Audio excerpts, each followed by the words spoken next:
It's official. The 990 Duke KTM is coming out for 2024, and this isn't going to be a big deep dive on all the new updates and features of the bike. There's already press releases with all that information on it. But as a professional racer who's raced the 890 and is looking at racing the 990 for 2024, I'm just going to kind of highlight the few things that I'm excited about with this new model, the new updates they made to the bike, and how I think it's going to play out in racing use. As I mentioned, I'm a pro road racer, and I've known about this 990 for quite a while now, and in fact, I raced with the guy who is pretty much the man behind the development of the machine, Jeremy McWilliams, number 99 there, and we raced together in Super Hooligans, and so yeah, I've known about this coming for quite a while, and I'm definitely looking forward to it and the additional power, so hopefully I can beat him. So yeah, we're going to get into some of the specs on this thing.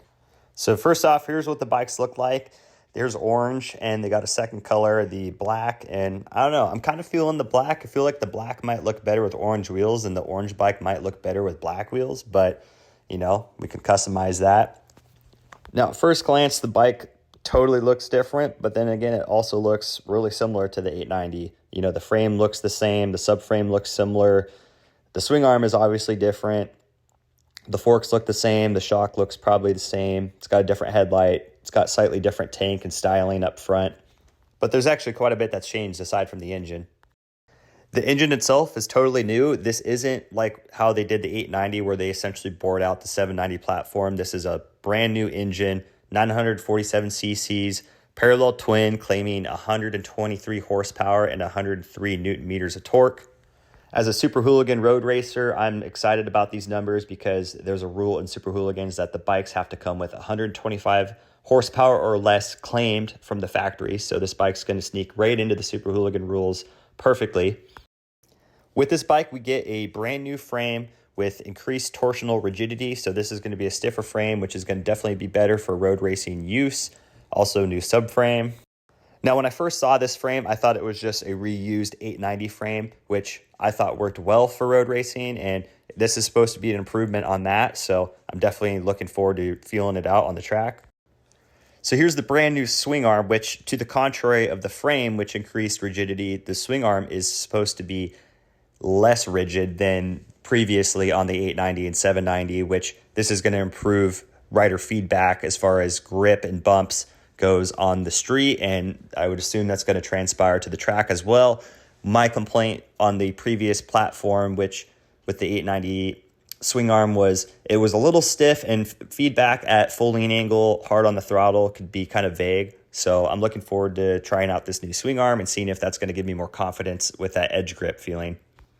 First glance at the shock is it looks like it mounts in a similar angle position as the 790, 890, and that gives me hope that maybe the shocks I have for those bikes will be a direct bolt-on fitment for this 990. So I'm hoping to confirm that as soon as I get the bike. That would definitely save some money for those who are going to swap over to the 990 like myself. Looking at the wheels, obviously we got a new spoke design, and knowing KTM, they're probably not literally trying to reinvent the wheel, meaning that I think that the KTM 790, 890 wheel fitment is going to be the same as this 990. So my hope is that, you know, if you have Dimag wheels like myself that are aftermarket, that hopefully we can move those wheels off the 890 and transfer them over onto this 990, and they should mate up just fine. The speed sensors look the same. Again, knowing KTM, and this is kind of a economy bike, that they're probably going to try to reuse some of those parts off the 890. Now, looking closely at the brakes, this bike is spec'd out more closely to a base model 890 Duke, which it doesn't have the Brembo calipers that the 890 Duke R came with. Now, someone like myself, this is no problem for the 990 Duke because I can easily upgrade those calipers for racing. For the street, these stock calipers are probably going to be just fine. This bike does come with 300 millimeter brake disc, which I'm going to upgrade those to 320 to pair with that Brembo caliper for racing use. But so that's just one thing I noticed right off the bat. Maybe there's going to be an R model 990 Duke in the future. I would expect it if it's anything like what they did with the 890 platform.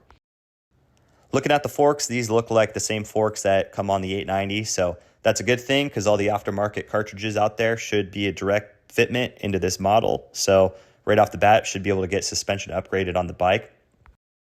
All in all, I'm really excited and really optimistic about this new 990 Duke. You know, the styling's different and it's growing on me, and I'm looking forward to getting this thing customized and set up for racing use. I think it's going to look really, really cool. I'm eager to see what parts off the 890 can be a direct fitment to this thing to kind of speed up the development for racing. Obviously, there's going to be a challenge in the beginning, getting parts, aftermarket stuff for this thing to get it set up for racing. But, I think this thing's going to be a solid improvement on the 890 platform, which was already a really great bike.